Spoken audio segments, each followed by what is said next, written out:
Let's go. All right, so we have an overview of topics, and so I had some conversations with John and Philip, and so I'm going to start by sharing something that I pulled down. This is from the Federal Reserve Bank, and this is not to say that our scope is this list of items, but I think it's helpful for us to start with answering like what do people mean when they say economics? And so canonically, or kind of in an orthodox sense, we have, agricultural, natural resources and the environment, behavioral econ, business economics, which I associate this closer with institutional economics since it extends beyond businesses.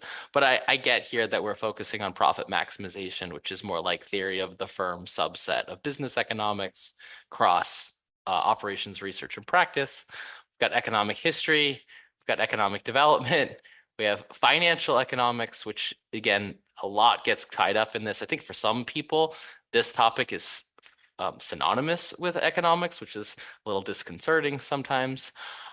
We've got health and education economics, industrial organization, which I alluded to earlier as someone who comes from an engineering background. I view it as the kind of economics complement to industrial engineering, though I do aspire to a kind of post-industrial engineering. Not everything is necessarily best fit to a model of industrial era organization, but there's a lot we can learn from that. We have international trade and finance, labor economics, got law and econ, which is another point that I would normally associate with the intersection of institutional economics. I work with several institutional economists, so the fact that that's not on here is going to keep bothering me. And then we've got macro and monetary economics, which is, I think, often an area of focus for people who kind of do armchair economics. Though I have a friend who's the former chair of the New York Fed, and I'm going to try to get her to come and give us a talk at some point in the future. Moving into computational, or excuse me, mathematical and quantitative methods, I think this is a major intersection with the computational methods. And I think, at least for my part, I would take us beyond just mathematical and quantitative into sort of computational simulations, generative models, anything that we can use to project or extrapolate, form hypotheses, run Monte Carlos. I think there's some very interesting work within our broader NumFOCUS community around modeling and simulation, and that merits a lot of attention, particularly within this community.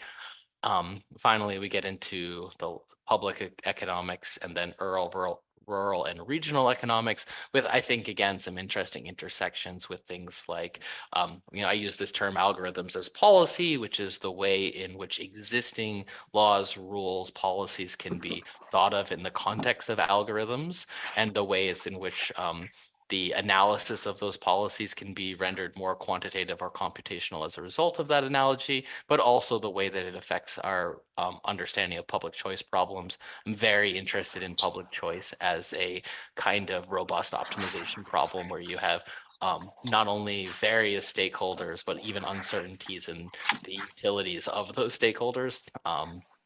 Some fun stuff there.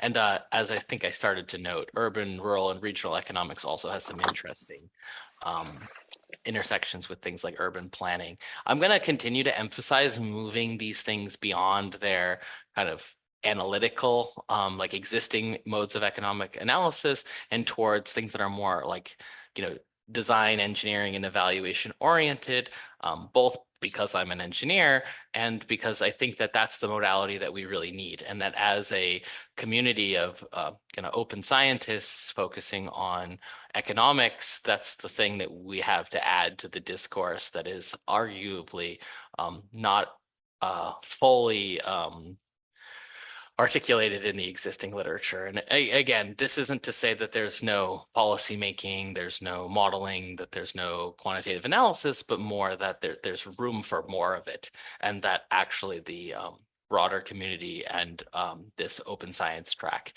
can help advance on that margin. And so that's my intro to the topic.